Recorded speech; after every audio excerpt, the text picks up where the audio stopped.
E começa aqui os nossos estudos com uma fala sobre o material indispensável para o nosso curso, que é a argila. Afinal, é a partir dela que tudo acontece. E para começar, já vamos esclarecendo um ponto. Quando nós estamos falando sobre argila, na verdade o mais correto seria falar massa cerâmica, porque normalmente na argila já foi adicionado alguns aditivos, por isso se trata como massa cerâmica. Inclusive, quando você for pesquisar, se quiser adquirir algum tipo específico de argila, será massa cerâmica.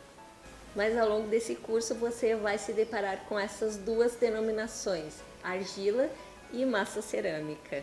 Mas nós vamos estar tratando da mesma coisa, que é o nosso material de modelagem para a produção das nossas peças cerâmicas. Segundo a Associação Brasileira de Cerâmica, a argila é um material natural, terroso, de granulação fina e que adquire plasticidade quando em contato com a água, constituída de argilominerais formados principalmente por silicatos hidratados de alumínio, ferro e magnésio, entre outros. Para a escolha da argila que trabalharemos, é muito importante compreender alguns fatores. Nós precisamos de uma argila com boa plasticidade para a modelagem das nossas peças e também com os atributos necessários para uma boa secagem e a queima. Não adianta termos uma excelente argila para modelagem, mas que ela rache durante o processo de secagem e de queima. Eu também já adianto que esse tema, a matéria-prima para a produção cerâmica, é um assunto altamente complexo e pode ser um tema de estudos para uma vida inteira.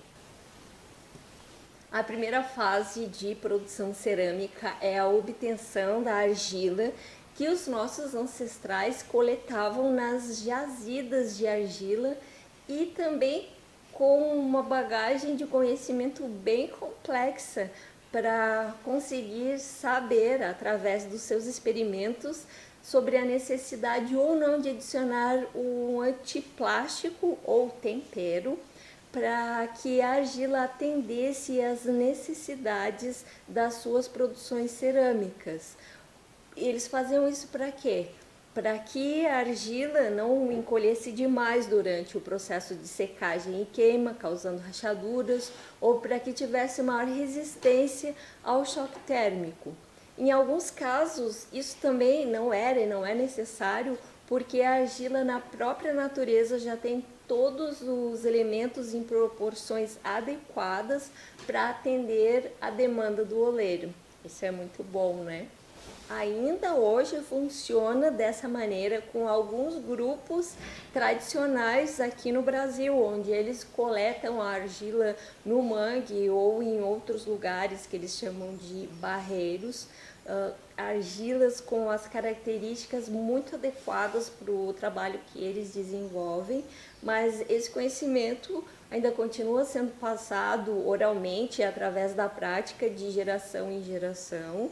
E também está se perdendo isso porque muitas pessoas não têm mais interesse em aprender essas técnicas e necessita de toda uma condição geográfica ideal para que isso possa acontecer, porque muitas dessas localizações onde existiam essas argilas se perderam, inclusive em alguns lugares teve que haver um forte movimento destes grupos tradicionais para que se mantivesse intacto esses espaços onde eles realizam essa coleta.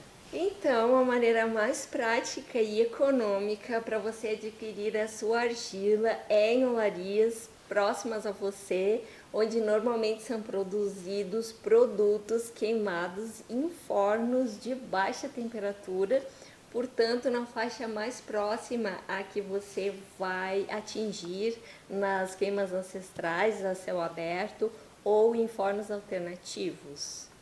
Abre-se aqui um adendo.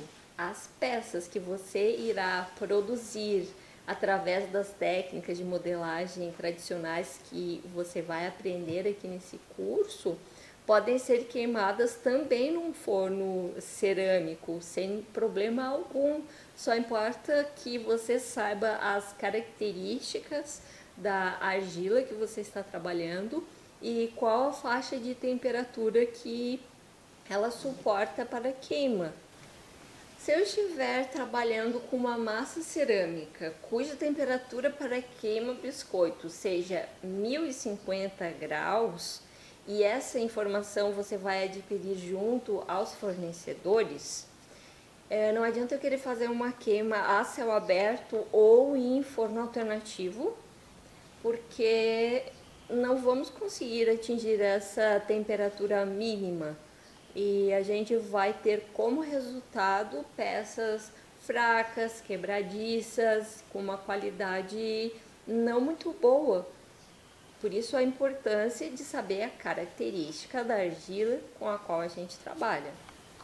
Por isso, se você adquirir a sua argila numa olaria, ou se você for comprar a sua massa cerâmica, procure sempre uma de queima em baixa temperatura, porque se você atingir uma queima superior a 800 graus, vai só sair no lucro, a sua peça vai ficar com uma qualidade ainda melhor. Então, esse é o primeiro ponto a ser observado na escolha da argila. A qual processo de queima eu submeterei minha peça? Vou levar no ateliê de algum ceramista e pagar para queimar em forno de alta temperatura? Vou levar para queimar numa olaria? Vou fazer uma queima ancestral a céu aberto ou forno alternativo? Tudo isso deve ser avaliado. Ah, mas eu usei uma argila de queima em baixa temperatura e agora eu encontrei um ateliê bem acessível onde eu vou poder queimar as minhas peças. O que eu faço? Sem problemas, basta informar para a pessoa responsável pela queima quais as características da sua argila, que ela não vai ultrapassar esse patamar que ela consegue resistir. Essas diferenças nas características das argilas e massas cerâmicas se devem às suas diferentes composições. E essas diferenças nas composições também influenciam na sua maleabilidade, boa plasticidade para modelagem, e esse é outro detalhe que pode te conduzir para uma cilada, porque algumas olarias trabalham com argilas não muito boas para modelagem, porque eles trabalham com o processo de extrusão, e esse ponto talvez não seja o mais importante para eles. Talvez eles estejam mais preocupados em ter uma boa secagem e queima do que uma boa modelagem. No entanto, nós mesmos trabalhamos com argila de olaria que tem uma excelente qualidade e que atende perfeitamente às nossas demandas. Talvez você tenha algumas experiências um pouco frustrantes, mas também isso não é motivo para desistir, para desanimar, porque faz parte do processo de aprendizagem. Imagina tudo que passou esse povo que nos antecedeu até obter todo esse conhecimento que chega até nós ainda hoje. O outro caminho que você pode optar é a obtenção da sua massa cerâmica de empresas conceituadas que vendem pela internet e entregam para todo o Brasil. Vai estar postado em algum lugar desse módulo uma lista com o site de algumas empresas que fornecem esse material. E se você for comprar de alguma dessas empresas, eu aconselho a compra de massa, que além de ser de queima em baixa temperatura, contenha 4% de chamote. Ou talvez você encontre especificado como massa cerâmica para raku. E isso devido às peculiaridades da queima que nós iremos ensinar. Espero que tenha ficado tudo bem entendível, mas se houver alguma dúvida, poste aqui no nosso ambiente virtual de aprendizagem, que tentaremos responder o mais rápido possível. Bons estudos!